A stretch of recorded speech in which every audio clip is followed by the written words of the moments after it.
খুব কঠিন একটা সত্য কি জানেন তো?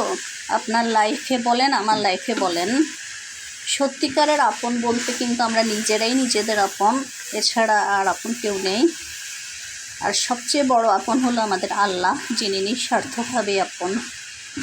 আমি আমার লাইফে এ পর্যন্ত দেখেছি, আমি যার জন্য যাই করেছি, যতটুকু করেছি, যতক্ষণ করেছি ততক্ষণই খুশি, ততক্ষণই ভালো।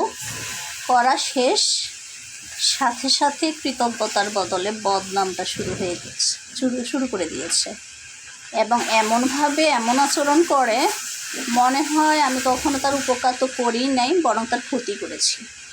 কাজেই মানুষের সাথে যে কোনো কাজ কারবারে এখন থেকে আমাদের সাবধান হয়ে যেতে হবে।